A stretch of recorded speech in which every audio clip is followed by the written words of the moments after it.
Welcome to आज exclusive. मैं हूं अली खिजर। आज हमारे साथ मौजूद है जनाब वजीर ख़जाना पाकिस्तान असद उमर साहब।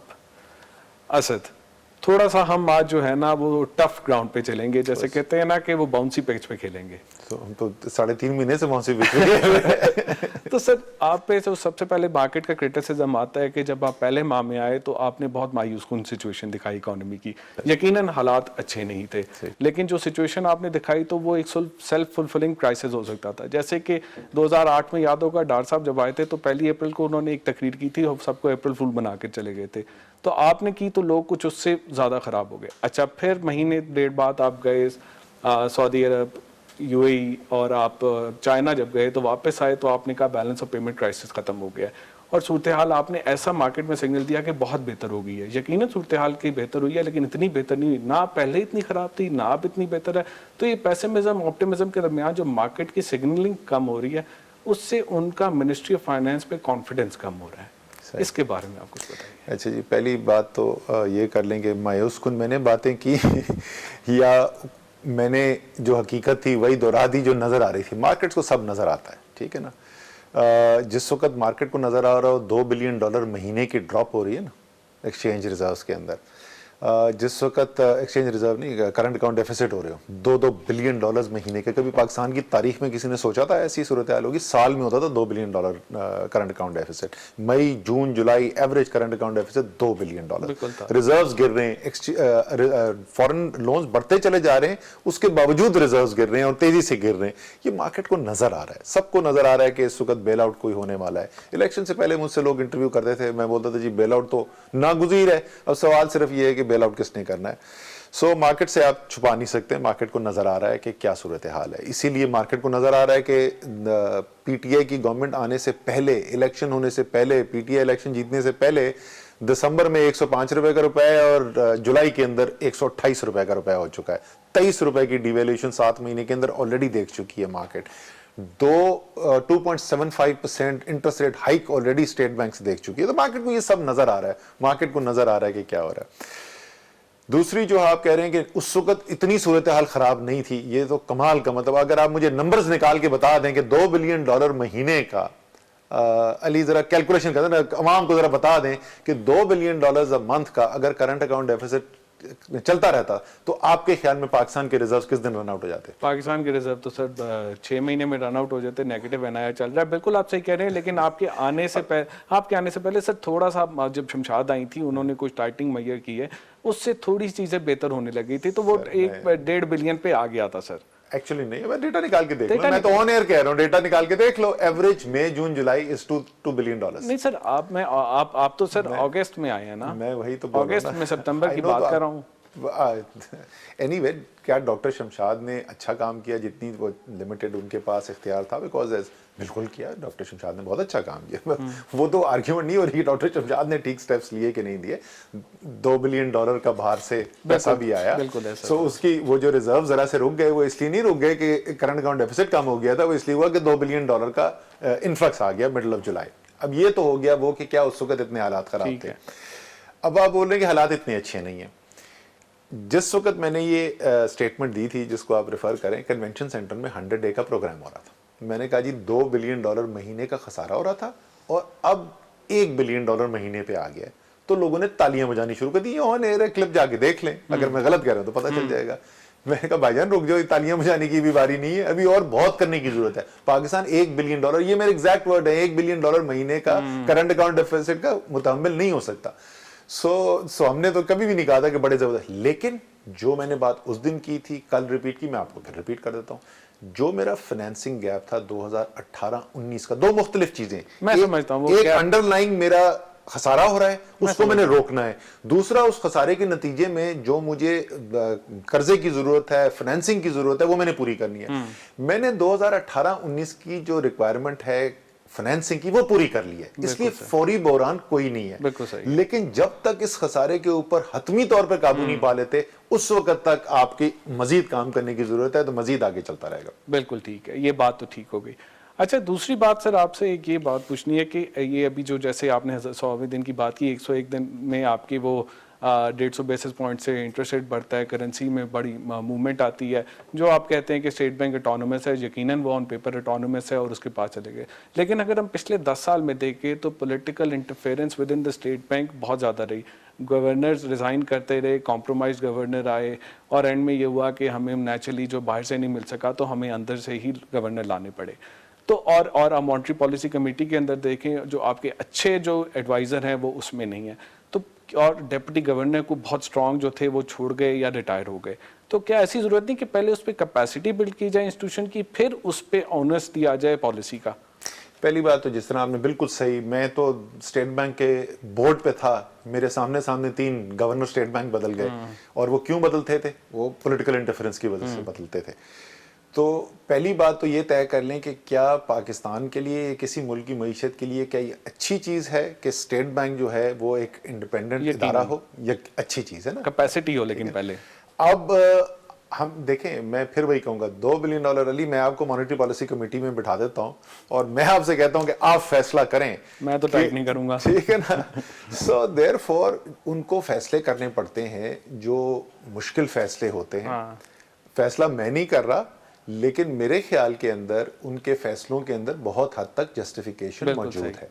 आप एक्सिक्यूशन के ऊपर सवाल जरूर उठा सकते हैं कि एक्सिक्यूशन ठीक हो रही है कि नहीं हो रही। मेरा एक्सिक्यूशन से ही मसला है। एक्सिक्यूशन, लेकिन देखो एक्सिक्यूशन तो फाइनेंस मिनिस्ट्री ने यहाँ से बैठ के वैसे भी नहीं करनी। नहीं, इसीलिए तो कह रहा हूँ स्टेट बैंक की कैपेसिटी।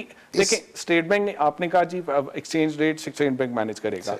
अच्छा जी, वो फ्री फ्लोट होता है या मैनेज फ्लोट होता है वो स्टेट बैंक करेगा। स्टेट बैंक के अंदर आपकी फॉरेन एक्सचेंज डिपार्टमेंट के अंदर बड़े अच्छे साहब होते थे, असद कुरैशी, कुछ साल पहले छोड़ के, आप जानते हैं। मैं जब बोर्ड पे था मैंने असद कुरैशी के साथ डायरेक्टली काम किया हुआ है। इस वक्त वाशिंगटन डीसी में है। अब असद जैसा कोई बंदा है हमारे पास।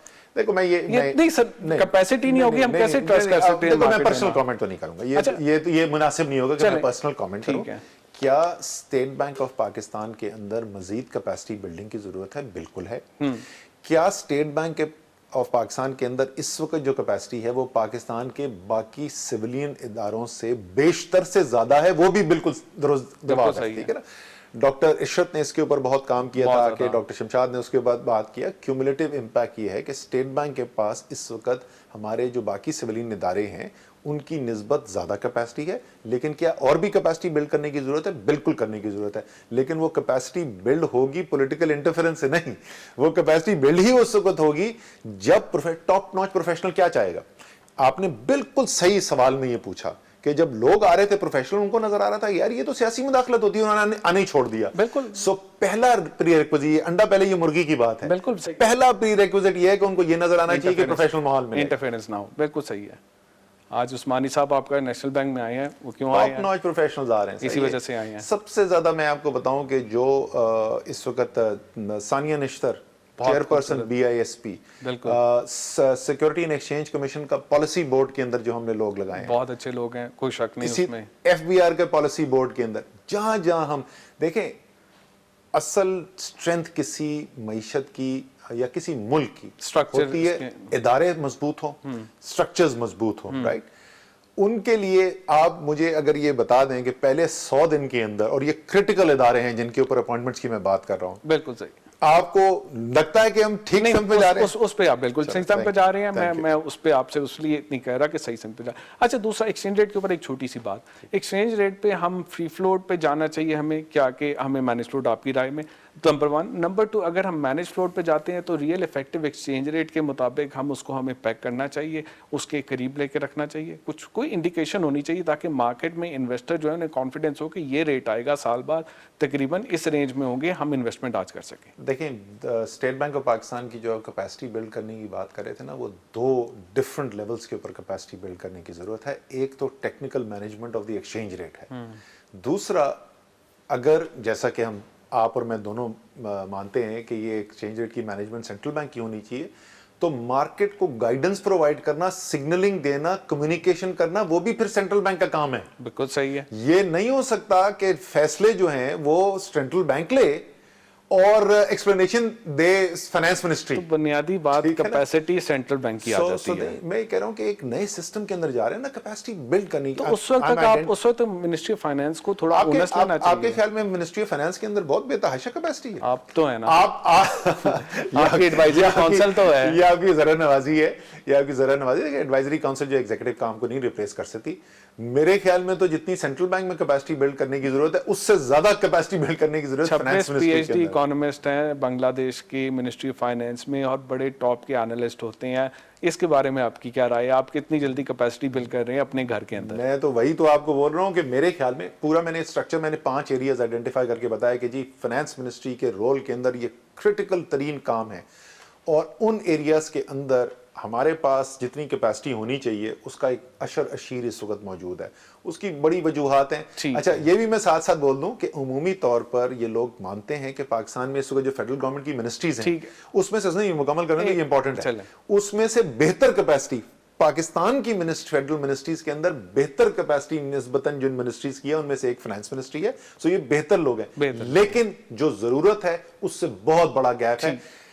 इसके ऊपर अभी तक और मजीद डायरेक्ट काम, जो इदारों की हमने अपॉइंटमेंट की, मैंने आपको बात बता दी। ठीक है सर, हमें छोटा सा एक ब्रेक लेना है, इस पे आते हैं। ये मुकम्मल कर दो, उसको ब्रेक ले लेना, मुकम्मल करें कि अगर हमने SEC policy board, FVR policy board, state Bank की डिप्टी गवर्नर डायरेक्टर्स की अपॉइंटमेंट, सो फोर्थ, ये सारे करें, तो फाइनेंस मिनिस्ट्री के अंदर जो है, जो डायरेक्ट होम है, वहां पे क्यों नहीं डॉक्टर इशरत जो काम करें वो क्रिटिकल काम है। हमें वो सिस्टम्स पैदा करने हैं कि वफाक की मिनिस्ट्रीज के अंदर डायरेक्ट जो प्रोफेशनल्स जो आपको चाहिए, जिनके बगैर ये रियासत नहीं चल सकती, उनको इंडक्ट करने का सिस्टम हमें लेके आना है, और अशद जरूरत है और अर्जेंट जरूरत है। जबरदस्त। यहाँ पे हम एक छोटा सा ब्रेक लेंगे नाज़रीन, वापस आएंगे तो जो फाइनेंस मिनिस्ट्री की कैपेसिटी के हवाले से असद साहब की जिम्मेदारी पे बात करेंगे।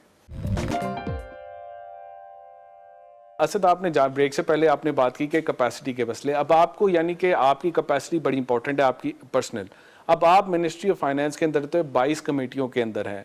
डार साहब पे बड़ा क्रिटिसिज्म था कि वो 48 कमेटियों के अंदर थे, तो वो टाइम नहीं दे पाते थे। आप CCOE में है, CCOB में है, आप वो ECC के हेड हैं, फिर मिनिस्ट्री ऑफ फाइनेंस इतनी नाजुक मिनिस्ट्री है, तो आपको लगता नहीं कि आप ओवरबर्डन्ड हैं? लेकिन पहली बात तो ये कि मैं इस वक्त एज अपोज टू डार साहब की जो सूरत हाल थी, वो ज़ाती अपनी कैपेसिटी में बहुत सारी कमेटीज़ के अंदर मौजूद थे।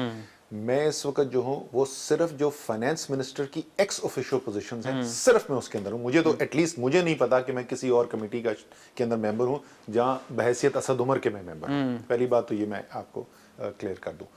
दूसरा, जब मिनिस्ट्री की डेफिनेशन आ रही थी, आपको पता है फाइनेंस मिनिस्ट्री में ट्रेडिशनली प्राइवेटाइजेशन भी इसी के नीचे होता था, डार साहब के पास था, स्टैटिस्टिक्स भी यहीं पे होता था। मैंने उसकी खुद लिमिट छोटी की। मेरे ख्याल में जितनी ये जॉब है वो जितनी अभी भी मेरे पास है, ये भी एक बहुत बड़ा चैलेंज है।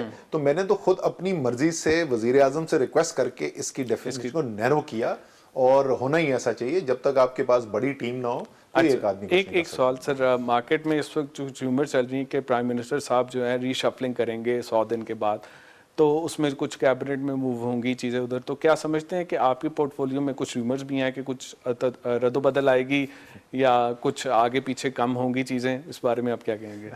अच्छा, तो प्राइम मिनिस्टर के शुरू से उन्होंने बिल्कुल क्लियरली कहा हुआ था, सारे कैबिनेट मेंबर्स को कहा था कि मैं परफॉर्मेंस देखूंगा पहले 100 दिन की, और उसके बाद हम इवैल्यूएट करेंगे, और वो एक्सरसाइज भी हो रही। मैंने तो रिमाइंड कराया खुद प्राइम मिनिस्टर को कि जी इवैल्यूएशन आपने करनी है। अभी तक मुझे कोई उन्होंने ऐसा ये जो रूमर्स चल रही थी, चलो मैं बताया तो प्राइम मिनिस्टर के साथ जो मेरी बात है, प्राइम मिनिस्टर का व्यू ये है कि एक बाकायदा कंसर्टेड कैंपेन के जरिए डिस्टेबलाइज करने की कोशिश की जा रही है हुकूमत को।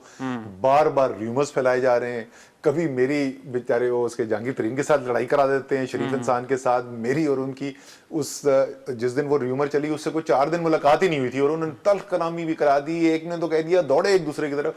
6.5 साल से तो हम शाम, वैसे तो जहांगीर और मैं एक दूसरे को जानते हैं तकरीबन 15 साल से, लेकिन 6.5 साल से पार्टी में साथ काम कर रहे हैं। मुझे तो याद नहीं 6.5 साल में कभी तल्ख कलामी होती हो, तल्ख कलामी करा दी। आज वो एक और रूमर चलनी शुरू होगी, डॉक्टर शमशाद कभी फाइनेंस मिनिस्टर बन जाती है एक ही दिन में, फिर वो गवर्नर स्टेट बैंक बन जाती है। तो क्या हो रहा है? एक मैं आपको प्राइम मिनिस्टर का व्यू बता रहा हूँ कि प्राइम मिनिस्टर का व्यू ये है कि ये बाकायदा एक सिस्टमिक कैंपेन के तहत जो है डिस्टेबलाइजेशन, तो कुछ ऐसा नहीं हो रहा। अच्छा सर, अब coming back to the economic issue again, आपकी जो मार्केट में एक बड़ी अनसर्टेनिटी है कि आप IMF के पास जाएंगे कि नहीं जाएंगे। अच्छा, सऊदी अरब से पहले 3 बिलियन इकट्ठे आने थे, अब 1 बिलियन करके आ रहा है डिफर्ड पेमेंट अपनी जगह। 1 बिलियन आया ना, कभी भी इकट्ठे नहीं आए। हाँ, अच्छा, हम मार्केट को लगा ऐसा था। अच्छा, फिर चाइना से अभी उनकी जो नए जो वो बातें आ रही हैं वो ये आ रही हैं कि वो कैश डोल आउट शायद कम होगा और होएगा नहीं, और बहुत ज़्यादा इन्वेस्टमेंट आएगी इन फ्यूचर, जो बड़ी अच्छी बात है। लेकिन हमें अपनी balance of payment negative NIR अगर हम देखें जो है हमारे रिजर्व्स, ग्रॉस रिजर्व ना देखें, नेट रिजर्व देखें तो -4 बिलियन डॉलर पे हैं। तो हमें IMF पे जाना शायद पड़ेगा। अगर जाना पड़ेगा तो बता दें कि हम जा रहे हैं। सही, देखिए मैं कोई अभी तक हमने जो भी बात की है उसमें कोई पिछले 4 महीने में डिफरेंस नहीं आया, इलेक्शन से पहले भी, इलेक्शन के क्या बाद। आज हम IMF पे जा रहे हैं? आपको क्या लगता है? 70%, 50%, 90%? It will be recklessly irresponsible of me to start assigning percentages. चलें, हमने आपको ये बता दिया कि हम IMF के साथ नेगोशिएट कर रहे हैं, हम प्रोग्राम में चले गए। आज भी हम चाहते हैं कि अगर एक ऐसा प्रोग्राम IMF का हमें मिलता है जो हमारे ख्याल में पाकिस्तान की मईशत के इंटरेस्ट में है, और वो प्रोग्राम जो है वो पाकिस्तान की आवाम की ओवरऑल बेहतरी के लिए है, अगर फौरी तौर पे नहीं तो 2 साल 3 साल के अंदर उससे पाकिस्तान के आवाम को फायदा होता है, हम उस प्रोग्राम में चले जाएंगे। ठीक है। लेकिन एक जिम्मेदार लीडरशिप की जिम्मेदारी ये होती है कि किसी एक चीज के ऊपर जो सर्टन ना हो मैं समझ उस पे गया। तकिए। तो अब इसलिए हमने ऑल्टरनेट्स तो अभी तक आप वही प्लान पे हैं? अरेंज हमने कर दिए। अच्छा। मैं उसकी तफसीलात जो हैं, जो जितनी जो उस वक्त इंफॉर्मेशन हो जाती है जो पब्लिक कर सकते हैं वो पब्लिक कर देते हैं। आपका बयान वही है जो कुछ दिन पहले था। अच्छा, एक बड़ा ही नाजुक मामला पाकिस्तान में चल रहा है फाटफ का, जिसकी अभी अब सीरीज ऑफ मीटिंग हुई है आपकी SECP पे, स्टेट बैंक से, FBR से, जो आपका FMU यूनिट है, उसमें 2 बुनियादी चीज़ें हैं, एक AML एंटी मनी लॉन्ड्रिंग और दूसरा टेररिस्ट फाइनेंसिंग। और जो पाकिस्तान में ज़्यादा फसला है वो टेररिस्ट फाइनेंसिंग है।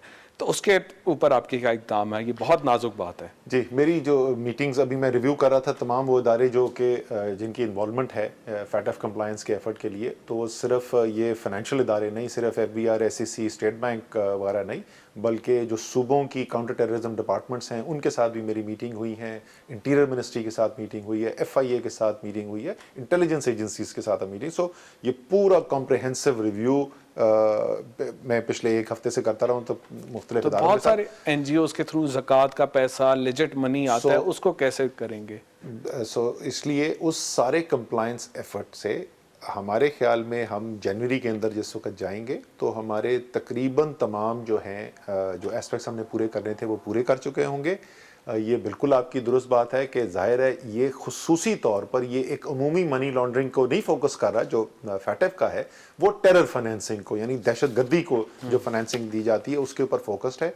और इसलिए intelligence agencies, interior ministry, counter terrorism departments, police और ये जो फाइनेंशियल रेगुलेटर्स हैं, सबका मिलकर रोल बनता है उसको कर्व करने का। हम उम्मीद करते हैं कि इसमें आप बेहतर करेंगे। अच्छा सर, अब आपकी ये बात कि आपका इकोनॉमी का 5 साल का प्लान क्या है? ठीक है, और ये है कि आप जैसे कहते हैं 2 साल तक मुश्किल में रहेंगे, 30 साल तक बेहतर होंगे, तो इसमें आइडेंटिफाई किए कौन से सेक्टर में ग्रोथ आएगी, कहाँ पे चलेंगे, और आप इकोनॉमी की ग्रोथ अगले 5 सालों में किस तरह देख रहे हैं? कुछ थोड़ा सा 2 मिनट का प्लान बताइए। ठीक है, देखें, एक तो बुनियादी हम तब्दीली क्या करें, बिकॉज हमारे ख्याल में बिल्कुल बुनियादी तब्दीली की बात करें, हम जो पिछले 30 साल से हम एक डेवलपमेंट का तरीक़ेकार इस्तेमाल करने की कोशिश करें, मोस्ट ऑफ दैट पीरियड शायद 100% सारे, बीच में कुछ ऐसे कुछ साल आए हों जो इससे एक्सेप्शन हो, लेकिन मजमूई तौर पे हम असराफ की बुनियाद के ऊपर कंजम्पशन बेस्ड जो है ग्रोथ करने की कोशिश करते हैं, और इम्पोर्टेड कैपिटल से यानी उधार के पैसे से कर्जा लेके उसको फाइनेंस करने की कोशिश करते हैं। ये हमारा बेसिक हमारा तरक्याती मॉडल रहा है।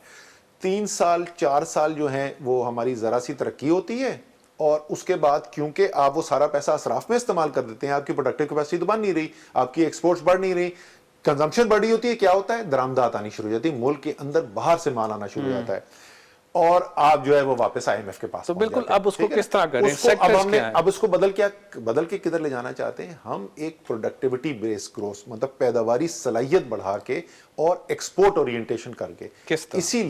इसीलिए हमने आगे जो स्ट्रक्चरल चेंजेस करनी है वो तो है DTRE का निज़ाम जिस तरीके से बदलना है, जो बॉन्डेड वेयर हाउसेस की फैसिलिटीज़ लेकर आनी है, इम्पोर्ट वो तमाम वो तो हैं ही हैं, लेकिन जो ऑलरेडी कर चुके हैं, जो बड़े फैसले हैं जिसमें टेंस ऑफ बिलियंस की इन्वेस्टमेंट की रिक्वायर्ड थी, इतने मुश्किल हालात के बावजूद गैस की कीमत कम कर दी एक्सपोर्ट सेक्टर की, बिजली की कीमत कम कर दी एक्सपोर्ट सेक्टर की, प्रायोरिटी बेसिस के ऊपर शुरू में इसमें डिले हुई लिक्विडिटी उनकी बहाल करने के लिए, और जो रिफंड शुरू किए ये अभी नवंबर में शुरू हुए हैं, इसको भी एक्सेलरेट करना है, वो हमने करना शुरू कर दिया। जो उनकी इनपुट्स के ऊपर रेगुलेटरी ड्यूटीज़ लगी हुई थी वो हमने ड्रॉप कर दी, उसको मजीद हम ड्रॉप करने के लिए जा रहे हैं।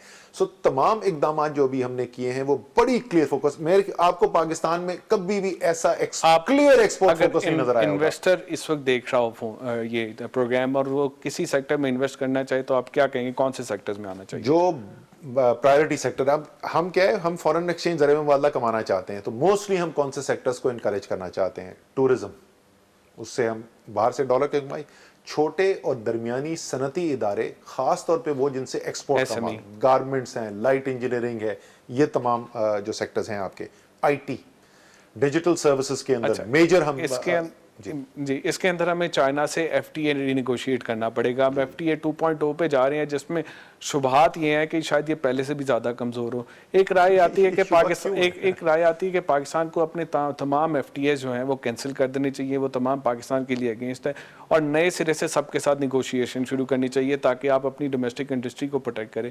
एक शिकायत ये आती है कि पाकिस्तान 16 दफ़ा IMF में जा चुका है पिछले कुछ सालों में, 20-30 सालों में, उसकी वजह से हमारी इकॉनमी बहुत ओपन अप हो गई है। इंडिया 1991 के बाद IMF में नहीं गया, उसने क्लोज्ड इकॉनमी में काम किया, तो पाकिस्तान की इकॉनमी ओपन होने से जो इंपोर्ट पे बहुत प्रेशर है, तो इसको हमें थोड़ा सा क्लोज करके चलना पड़ेगा। तो क्या आपका प्लान क्या है इस पे? ये आपने अभी जो सवाल पूछा है ना, इसकी कॉपी बना के ना मैं PTI के ऑफिशियल सोशल मीडिया टीम से बोलेंगे कि बार बार चलाएं इसीलिए कहते हैं भाई, आंख बंद करके IMF प्रोग्राम साइन कर देना अक्लमंदी की बात नहीं है, ठीक है ना? आपको थोड़ी मेहनत करनी चाहिए यार। देखो, एक IMF प्रोग्राम हो सकता है जो मुल्क के लिए के इंटरेस्ट में हो, और एक IMF प्रोग्राम हो सकता है जो इंटरेस्ट में ना हो।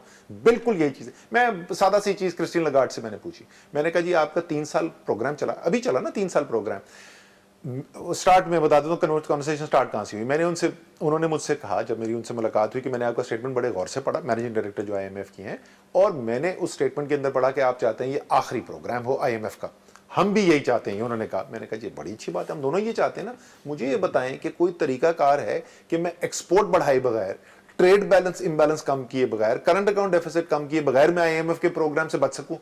कोई तरीका है? अगर नहीं है तो मुझे यह बताइए कि ये आपने अभी जो प्रोग्राम किया मुस्लिम लीग नून के वक्त में, 3 साल वो प्रोग्राम चला, उस प्रोग्राम के दौरान ये के अंदर पाकिस्तान की एक्सपोर्ट्स गिर रही थी, पाकिस्तान की इंपोर्ट्स बढ़ रही थी। आखिरी साल जो प्रोग्राम, जिस साल में वो प्रोग्राम खत्म हुआ, उसमें 12 अरब डॉलर का करंट अकाउंट डेफिसिट हुआ। तबाही की तरफ पाकिस्तान जा रहा था, गारंटीड अगले IMF प्रोग्राम में जा रहा था। आप कर क्या रहे थे? तो इसलिए हमने अपनी किसान को, अपनी सनत को, अपने मजदूर को प्रोटेक्ट करना है।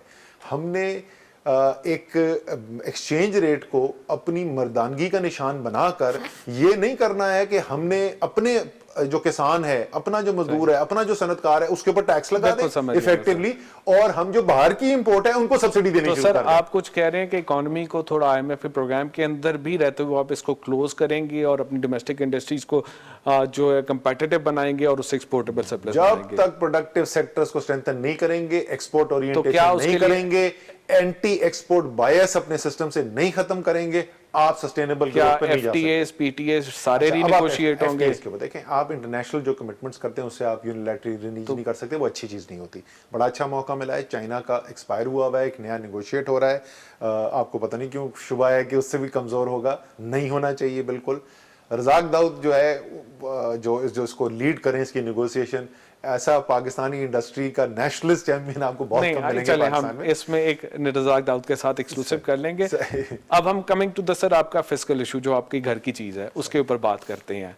अच्छा सर, एक तो आपकी जो फिस्कल के अंदर सबसे बड़ा प्रॉब्लम है कि आपका डेफिसिट ज़्यादा है, उसको आपने कम करना है। उसको कम करने के लिए जो है आपको रेवेन्यूज़ भी बढ़ाने हैं और आपको एक्सपेंडिचर कम करना है, और आपने ये करने के लिए आपको कोई नई टीम चाहिए, जबकि आप पुराने लोगों के साथ लेके चल रहे हैं। तो नए रिफॉर्म्स एंड ओल्ड वो वाइन न्यू बॉटल, ये कैसे हो सकता है?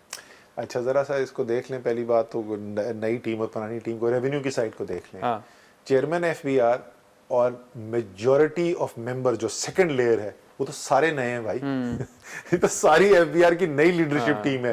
तो रेवेन्यू साइड तो आपकी क्लियर होगी।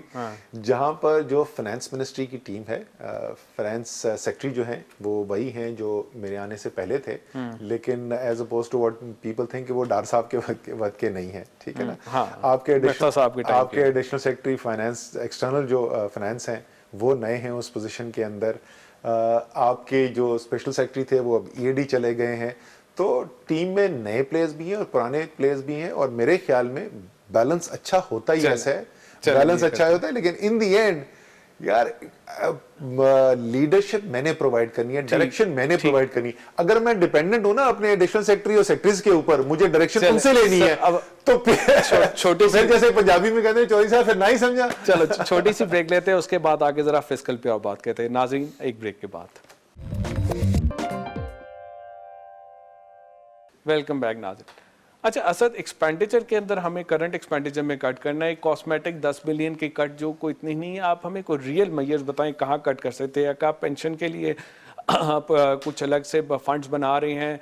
क्या आप वो 41 रिडेंडेंट इदारे जो एनएफसी के बाद चले जाने चाहिए थे सूबों में, उनको कम करने की बात कर रहे हैं?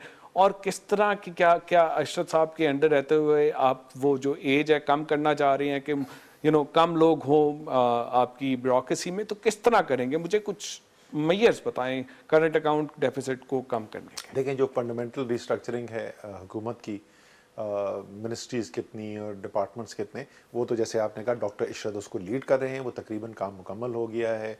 मेरे ख्याल में दिसंबर के महीने के अंदर उसके ऊपर डिबेट और डिस्कशन भी शुरू हो जाएगी। तो वो एक फ्यूचर शेप के फेडरल गवर्नमेंट की कैसी होगी, तो वो तो वहाँ से निकल के आएगी। हमारे इस वक्त जो बड़े बड़े जो अखराजात हैं, आपको पता है कि उन अखराजात की इस वक्त स्ट्रक्चर क्या है। 18वीं तरमीम और उसके बाद जो 7th NFC अवार्ड हुआ, उसके बाद इफेक्टिवली जो वफाक है वो तो बैंकरप्ट हो गई है। अच्छा, इम्बैलेंस है, अब चल ही नहीं सकता। अब वफाक ने करना क्या है? ये चल सिर्फ एक तरीके से चलता है। वफाक ने अपने आप को जहनी तौर पे इस नए पाकिस्तान के साथ एडजस्ट करना है यार। वफाक अब वो काम नहीं कर सकता जो आज से 5 साल और 10 साल पहले करता था, क्योंकि वफाक के पास वो फिस्कल स्पेस ही नहीं रही है। तो वो काम जो अब सूबों की जिम्मेदारी है, वो काम जो इस वक्त सूबे जिनकी रेवेन्यू लेते हैं, वो जिम्मेदारियां सूबों के पास जानी पड़ेगी। एग्रीकल्चर के रेवेन्यू सूबे लेते हैं, तो एग्रीकल्चर की सब्सिडी सूबे देने चाहिए मेरे ख्याल में। मैं आपको ओवरऑल तौर पे बता क्या BISIP सूबों के पास जाएगी? लेकिन BISP जो है क्लियरली हमें इस पे मूव करना चाहिए, जहां शेयरिंग ऑफ कॉस्ट के ऊपर हमें कम से कम जाना चाहिए। इसी तरीके से हायर एजुकेशन के अंदर शेयरिंग ऑफ कॉस्ट को डिस्कस करना चाहिए। ये सब तमाम चीज़ें जो 8th NFC अवार्ड के अंदर डिस्कस होने की चीज़ें हैं। कब आ रहा है 8th NFC वो 8th NFC अवार्ड इसीलिए शायद सूबे अपने नाम ही नहीं नॉमिनेट कर रहे पूरे, लेकिन अब मेरे ख्याल में शायद अब जो है हमारे पास आखिरी नाम आ गया है। पिछले हफ्ते तक नहीं आया हुआ था, तो वो प्रोसेस स्टार्ट होना, वो कोई जल्दी से प्रोसेस नहीं होगा, वो एक लंबा प्रोसेस रन करेगा। लेकिन जो सबसे बड़ी चीज़ है जिसके ऊपर वफाक की जिम्मेदारी है और जो वफाक को करना चाहिए, वो है ये जो हेमरेजिंग हो रही है आपकी पब्लिक सेक्टर एंटरप्राइज के अंदर।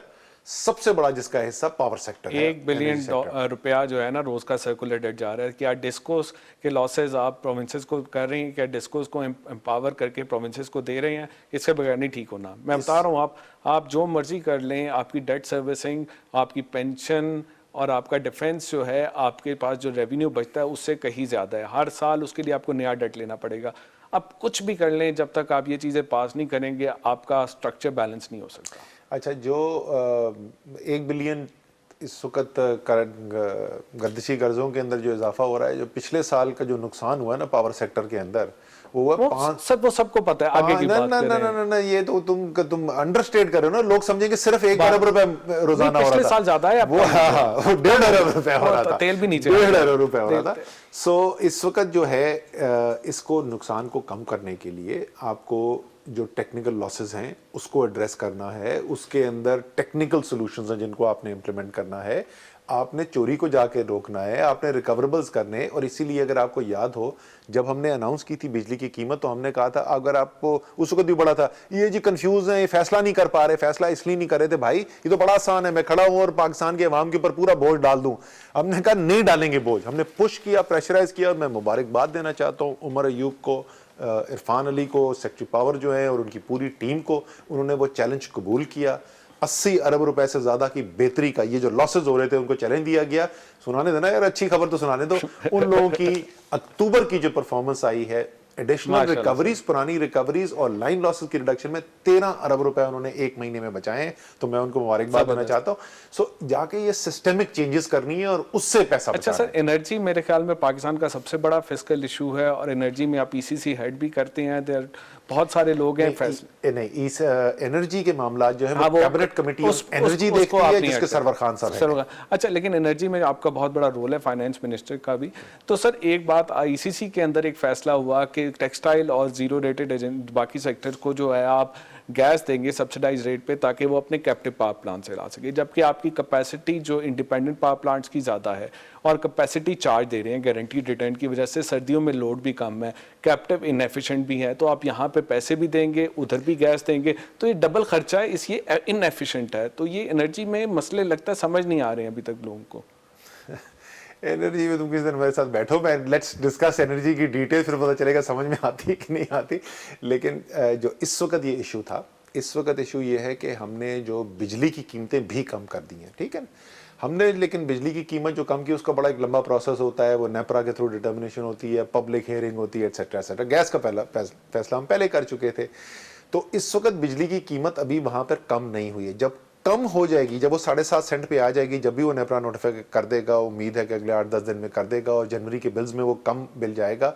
हमारी असेसमेंट ये है कि 7.5 सेंट की जब बिजली होगी तो बहुत कम अपना कैप्टिव चलाएंगे, और उसके बाद आप ये भी सोच सकते हैं कि वो कैप्टिव के ऊपर ना दिया जाए। लेकिन इस वक्त क्योंकि वो महंगी बिजली थी, तो इस सीजन के लिए हम नहीं चाहते थे कि उनको नुकसान। अच्छा, दूसरा आपसे ये तनकीद होती है कि ईसीसी के अंदर you are not picking up the right battles. आप जैसे फर्टिलाइजर और एलएनजी टर्मिनल के ऊपर शुरू में बात करें, जबकि सर्कुलेटेड बहुत बड़ा मसला है, ये फर्नेस ऑयल की वजह से आपकी आज रिफाइनरीज बंद होने को आ रही हैं, और कई तरह के मसले हैं, वो छोड़ के आप इन मसलों पे जा रहे हैं जो प्रायोरिटी में नीचे आने चाहिए। इसके बारे में क्या कहेंगे सर? ईसीसी ने सबसे ज्यादा काम किस में किया शुरू में? Energy sector. अभी तो आपने कहा था कि सबसे बड़ा मसला एनर्जी है, कोई शक अभी आपने कहा कि वो ड्रेन हो रहा था पैसा। सबसे ज्यादा काम पिछले पहले 2 महीने के अंदर जो किया ईसीसी ने, वो एनर्जी, पावर और गैस के ऊपर था। उस वक्त तक सीसीओई बनी नहीं थी, तो सारा ये काम हो रहा था ईसीसी के अंदर। तो आप मीटिंग्स को उठा के देख लें, मिनट्स अगर उठा के देख लें सारे। फर्टिलाइजर के ऊपर हमने किस चीज के ऊपर टाइम लगाया? हमने इस चीज के ऊपर टाइम लगाया कि इस खरीफ के अंदर यूरिया की सिवियर शॉर्टेज हुई थी, ब्लैक मार्केटिंग हुई यूरिया की, फार्मर को लूटा गया। हमने कहा कि हमने इस दफा शॉर्टेज नहीं होने देनी है। हमने एडिशनल गैस सप्लाईज उनके लिए अवेलेबल की, बंद पड़े हुए प्लांट दोबारा खुलवाए, एडिशनल इंपोर्ट्स अलाउ की। हमने ये सारे काम जो किए, ये इसलिए थे कि फार्मर को ये फौरी तौर पे जरूरी थी। आपको ये जो है ना, आपका कमेंट कि ये फर्टिलाइजर जो है ये प्रायोरिटी नहीं था, ये माजरत के साथ कोई शहरी बाबू वाला कमेंट लगता है। किसान से पूछो यूरिया कितनी जरूरी चीज होती है। अच्छा सर, किसान की बात करें तो हमारे यहाँ वीट सपोर्ट प्राइस जो है ना, उसने बड़ा मसला किया हुआ है सर। एक तो महंगी दुनिया से वीट बनाते हैं हम, फिर सरप्लस हो जाता है, उसके कीड़े लग जाते हैं, सब्सिडी दे के एक्सपोर्ट करते हैं। क्या आप सपोर्ट प्राइस खत्म कर रहे हैं? क्या इंटरनेशनल प्राइस के करीब ला रहे हैं इसको? सपोर्ट प्राइस जो है सुबाई, वो क्या आपके ख्याल में खत्म होनी चाहिए? देखें, ये सिर्फ एक तरफा। क्या पाकिस्तान में सपोर्ट प्राइस ऊंची है, और उसके नतीजे में पाकिस्तान में जो गंदम की पैदावार होती है वो दुनिया की कीमत से ज़्यादा होती है? बिल्कुल है। लेकिन क्या पाकिस्तान का किसान जो है उसको जो इनपुट्स की कीमत अदा करनी पड़ी है वो भी दुनिया से ज्यादा है? तो वो भी है। इनपुट तो सर सूबों को देना चाहिए ना, वो एग्रीकल्चर टैक्स भी आता है उनको, उन्हीं को उस पे सब्सिडी देनी चाहिए। हमने एक फैसला किया है इसीलिए कि कुछ चीजें जो सूबों को करनी चाहिए, वो आपको अभी तो पता चल गया होगा, फैसला नहीं पता चला, कल पता चल जाएगा। कल पता चल जाएगा क्या फैसला किया सर? पता चल जाएगा, हमारी कैबिनेट अप्रूव कर देगी, पता चल जाएगा। इसीलिए लेकिन आप ज़राअत को होलिस्टिकली देखेंगे। आप ये नहीं कर सकते कि किसान की इनपुट कॉस्ट का तो आपको हल ना निकालें, लेकिन उसको जो आउटपुट में सपोर्ट है वो खत्म कर दे। पूरी वैल्यू चेन को देखने की जरूरत है। और बिल्कुल सही बात है, अनकंपेटिटिव हुआ हुआ है पाकिस्तान का एग्रीकल्चर, जिसकी वजह से किसान भी खुशहाल नहीं है, और जो आम आदमी शहर में रहने वाला है जो उसको इस्तेमाल कर रहा है उस गंदम को या चीनी को, वो भी अच्छा आखिरी सवाल, आप तीसरे चौथे और पांचवें साल में क्या ग्रोथ नंबर्स देख रहे हैं जीडीपी के? सर तीसरे चौथे और पांचवें साल के अंदर तो यू विल बी एट 5 और 6% तक आप वापस पहुंच चुके होंगे, ठीक है ना। उससे पहले डिप होगी, हो सकता है अगर ये वाकई में जो हमारी एक्सपोर्ट ओरिएंटेशन जिसकी हम बात कर रहे हैं अगर टेक ऑफ कर जाए तो ये, मैं प्रेडिक्शन नहीं कर रहा लेकिन मैं ये कह रहा हूं कि ये इम्पॉसिबल नहीं है कि आप 7% के ग्रोथ रेट को भी हिट कर रहे हो, लेकिन ये उस वक्त होगा जब आज आप मुश्किल फैसले करने को रीओरिएंटेशन इकोनॉमी करने के लिए तैयार हो और लोगों की गालियां सुनने को तैयार हैं? लोगों ज्यादा किसी को पड़ी गालियां ये तो फिर भी मुस्कुरा सही रहे, है। बिकॉज एक कीमत आपको अदा करनी है। एक गाड़ी इस तरफ जा रही थी, जो सवार थे गाड़ी में उधर जाने के लिए, जब गाड़ी का सिम इधर मुड़ा तो वो चीखें मार रहे हैं कि हमने तो इधर नहीं जाना। जबरदस्त, चले जबरदस्त, thank you for your time, और हम उम्मीद करते हैं कि 5वें साल में हम 7% ग्रोथ पे चले जाएं। अल्लाह हाफिज।